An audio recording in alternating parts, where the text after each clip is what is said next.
All right, today we are reading Reddit stories and playing Geometry Dash again. Today we're going to be reading stories from r/entitled people. And yeah, let's get right into it. First story. I am cold. Give me your jacket.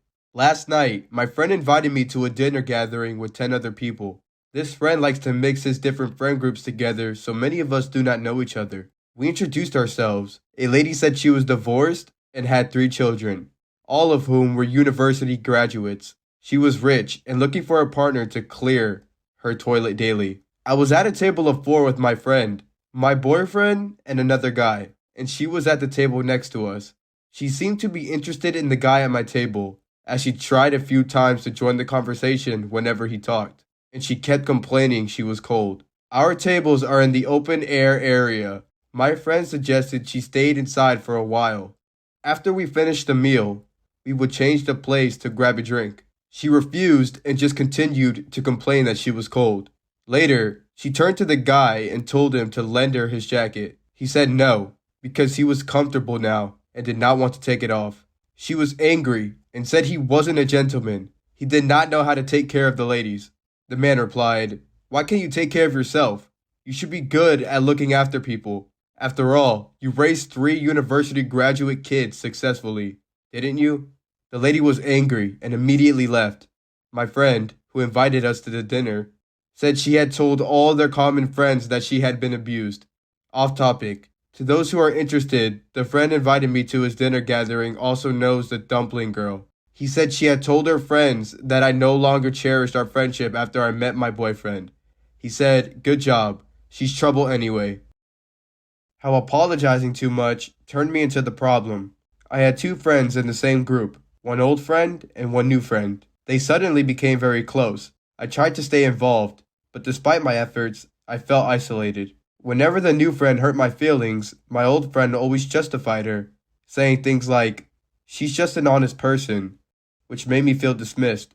She kept bringing up incidents from years ago, saying things like, "I should have stopped you 3 years ago," or "You've said this before."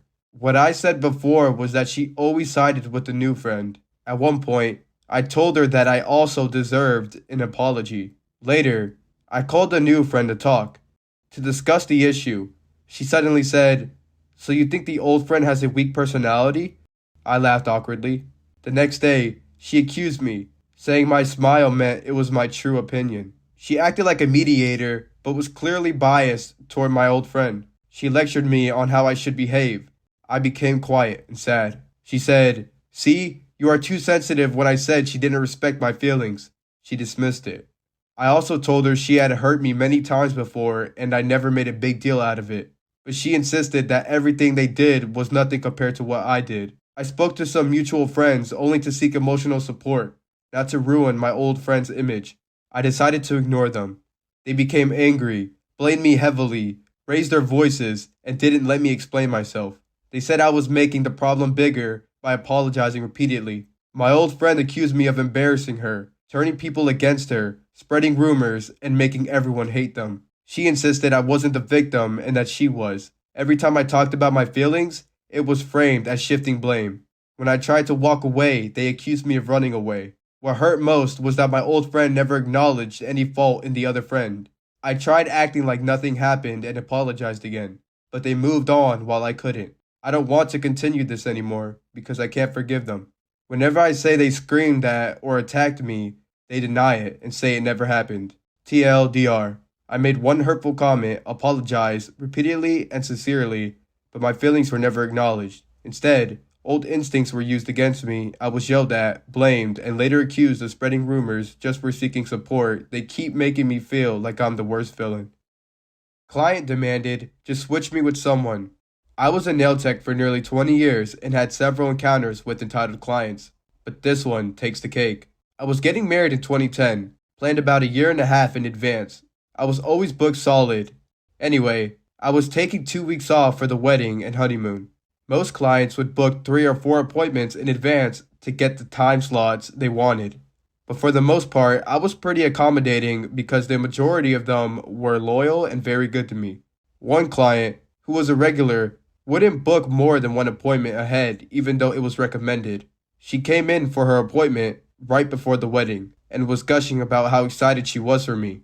The appointment went fine, and when we were done with her nails, I said goodbye and left her with our receptionist to cash her out to start on my next client. I was already started with the next client when a couple of minutes later, the receptionist came to my desk and asked that I helped her deal with the client who I just finished with. I go over to the desk, and she says something along the lines of, "Receptionist name is telling me you have nothing open in 4 weeks." I told her that because of the wedding, I'd booked time off, as everyone knew well in advance, but that the other girls in the spa were willing to help me out in the meantime so that everyone was still taken care of. This wasn't good enough for her, since I would have been back to work by the time she'd be due again. She refused to see anyone else and demanded I just switch her with someone. I explained how that wasn't fair considering others had booked months ahead, and that if it was her I just randomly switched, she likely wouldn't be happy about that. I reiterated that one of the other girls could cover her for one appointment. She did not like that response at all. She asked me if that's how I treat all my clients. I told her that, yes, in fact, I did. That I'd been telling everyone for well over a year when the wedding was and how it would work for their appointments. So much for being so excited for me. She stormed out without booking again. A month later, she was calling begging to get in with anyone, which we refused. It took me a few years to figure it out, but the customer isn't always right. ETA, since so many people are pointing it out, the full phrase is the customer's always right in matters of taste. I get it, I do. The people who act this way don't. You didn't ask for help? No checking out items by yourself. Today, I went to IKEA to buy some furniture to remodel our master closet. I had gotten close to 15 or 20 slab boxes which all needed to be assembled together.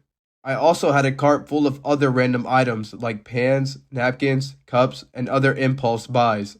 After I had finished getting all my things from their warehouse, I made my way towards checkout. When it was my turn, I first scanned all my loose things with a handheld scanner and then made my way to my flatbed cart full of the thin, heavy boxes. My back was already a bit sore from lifting each one of those into the flatbed, so I decided to use the manual entry feature on the screen instead. Sure, it's a bit slower, but since each barcode was on the flat side of each box and not the edge side, I'd rather not mess up my back more. You know how IKEA gives you the coordinates to the boxes in their warehouse a half a mile away? Apparently, those also function as a key and barcode for each item. When I had designed my closet layout upstairs in the shower room, I asked for it to be printed out so I could refer off of it while shopping in the warehouse. I started going down that sheet, entering each one into the screen. It shouldn't have taken too long. 5 minutes max? Shouldn't is the key word. As I'm almost done, I hear behind me a voice saying, "You can't enter each item in." I turn around to see a young woman wearing the IKEA vest and I start explaining to her how, 1, there's nowhere to place each of the boxes as I go down scanning them, and 2, my back is already sore from lifting them into the cart, so I'm going down my list instead. Now, I thought this would be a civilized conversation. Worst case, fine. Give me another cart to place each box into. Nope. She condescendingly replies back, "Did you ask for help before thinking you could do it your own way?" This really caught me off guard, and I said back, "Didn't think I needed to. I don't need help." She then tells me to move aside and that she'll do it for me. I really didn't think she wanted to lift each one of those boxes by herself, but whatever. Her store, not mine. As I start moving to the side, she begins lecturing me on how by going off the list and not scanning, I risk inputting the wrong number or quantity. She was right. However, I was double checking everything. Besides, with purchases over $1,000, the screen makes an employee verify your rung up items before paying. I could see what she was saying, even though I didn't like her attitude. I was just nodding and giving yeah responses while she's scanning my whole loose cart first. Oh yeah. She canceled my whole transaction on the screen I had rung up so she could do it herself. Anyways, once she's done with the loose items, she looks over at me and says, "You gonna push the cart to me or do I have to do that?" At this point, I'm getting really frustrated for the attitude I did not ask for. So, I responded back with, "I mean, you did tell me to ask for help," and I took a step back. She gives me the coldest look and begins scanning the first box at the very top, after which she realizes what she gotten herself into, scanning 15 more heavy flat boxes stacked with no barcodes on the sides. Plus, she can't even use my paper list according to her. She gets maybe 4 or 5 boxes down somehow, and while I'm now just standing off to the side, she looks over and asks, "So, do you now also want me to pay for your things?" Me already being mad by her tone, I say, "Sure, go for it." Now here's the kicker. She lets go of the handheld scanner and it flies back to the screen, hitting it hard. At first, I thought it slipped out of her hand, so I subconsciously bent down to grab it, hanging. But I noticed her walking away. I call after her, but she just walked towards her supervisor and he came over. I assume she just got upset and flung the scanner and walked away. At this point, I'm very mad. I've been in checkout for close to 15 minutes. I don't even know if she scanned anything right. And if I'm close to $1,500 on furniture, I'll be sure to double check. I explained everything to her supervisor, who apologized on her behalf. I frankly didn't even understand her attitude and why. By this point, the scanner is still hanging by the ground and there's a tiny scratch on the screen too. I just tell the supervisor everything and that if he wants proof, to ask the folks behind me in line or check the screen security camera. The family behind me backed me up and said that if they were the ones up there and their son was standing by the screen, that the scanner could have hit him. In the end, the supervisor canceled the transaction again and scanned it all himself. And once I verified it was all scanned right, I paid and was on my way. He even put in a 5% discount for me as an apology, which is really nice of him. That saved me over $70. I'm just left confused where her entitled and condescending attitude came from. I get we all have bad days, but you don't have to take it out on your customers. As I'm leaving with my 2 carts, I glance over to the adjacent checkout line where she was, and she just looks over and gives me a petty smile. I just shake my head and keep walking. Former roommate asked me if I was interested in getting a new place with her. I don't want to.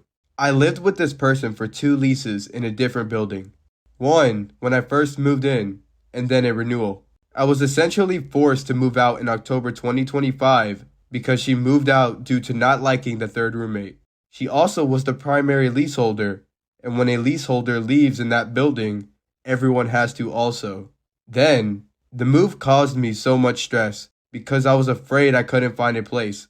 So I was getting headaches, etc., and spent time touring places that I would have otherwise spent doing other things. I have also paid for a renter's insurance policy, new license, etc. I feel like it wouldn't be in my best interest or make sense to move again so soon.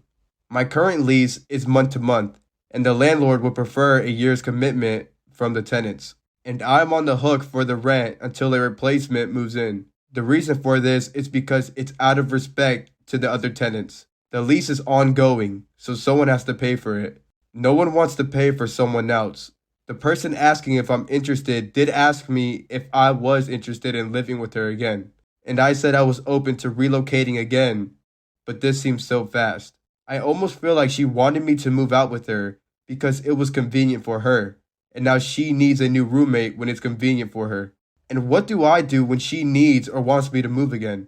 And what do I do when she needs or wants to move again? I feel like it'd be a bad idea. And I'm wondering why she's leaving this new place of hers so soon. Plus, I have an update. She told me she's touring the building that I was forced to move out of. This seems crazy. I am really not sure what her intentions are. Is she likely trying to use me to get cheaper rent? I just wonder if the people she was living with asked her to move out. I'm really confused by this whole thing. First, you want to move out because you don't like the 3rd roommate. Then you want to move back to the same neighborhood, including perhaps the building you moved out of only months later. Bizarre. I work at a local coffee shop and just had the most entitled customer interaction of my entire life. This woman, maybe late 40s, comes in 10 minutes before closing and orders this super complicated drink. Half calf, oat milk, extra hot, 2 pumps vanilla, 1 pump hazelnut, light foam, in a 4 here mug. Fine, whatever. I make it exactly how she asked. She takes 1 sip and immediately says it's wrong. Says it's not hot enough even though the steam was literally visible. I offer to remake it and she goes, "Well, I don't have time now. I have to get to my yoga class." So I'm like, "Okay, sorry about that. Have a good night." And she just stares at me. Finally, she goes, "Aren't you going to offer me a refund or a free drink card?"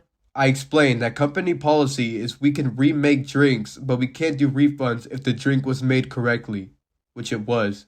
She asked for my manager. My manager, 23 female, absolutely amazing, comes out and repeats the same policy. This woman then says, "I spend $6 here almost every day, and this is how you treat loyal customers?" My manager very calmly points out that she's never seen her before in the 2 years she's worked here. The woman left a 1-star review saying we're hostile to middle aged women and that we need customer service training. I'm just exhausted. Why are people like this? Today, I had the most entitled client of my career and I still can't process what happened. Earlier today, I had a new client book me for a mobile massage. I've never worked on this woman. She's maybe around her early 30s. Anyways, because of that, I make sure to go through all expectations well before the massage and ensure that my clients get every bit of what they are paying for. So, we did just that. We chatted for about 5 minutes before we got started, and she was really kind. She went into detail about exactly what she wanted, and she asked for a 1.5 hour massage. Told me exactly what areas to focus on. She had 0 areas to avoid, pain points, and had reported no pain, so all was golden as far as I could tell. So, we finalize everything and start the massage. As we are going, I make it a point every 15 to 30 minutes to check in and ask questions to ensure everything was exactly what she wanted. Every time I asked, she enthusiastically said it was perfect and that she was super relaxed. So we kept going. Now, once her 1.5 hour mark hit, I decided to take an additional 15 minutes to give her a scalp massage, hot towel, and even hot stones. Again, this is after the massage. This is just something I've always added on for my clients as a thank you. And again, I made all of this very clear that this was free and on me. As we are wrapping up and I'm putting all my stuff away and getting ready to have her get up and change, she suddenly says to me, "Wait, was that a deep tissue massage?" I wanted a relaxing massage. The pressure was too hard for me. I politely replied, "Oh no, that's what we agreed upon, and I asked you about pressure along the way, and you said it was perfect. Did I miss something?" She then sits up, looks at me, and says, No. So I am definitely not tipping you at all for something I didn't even want. This is not what I asked for. If you were a good massage therapist, you'd give me more time and make sure I am taken care of. And when I tell you how fast I told her to get off of my table, pay me and lose my number. Anyways, that's it for today's video. If you enjoyed, please remember to like and subscribe and comment down below what your favorite part was. But yeah, aside from that, I will see you all next time. Peace.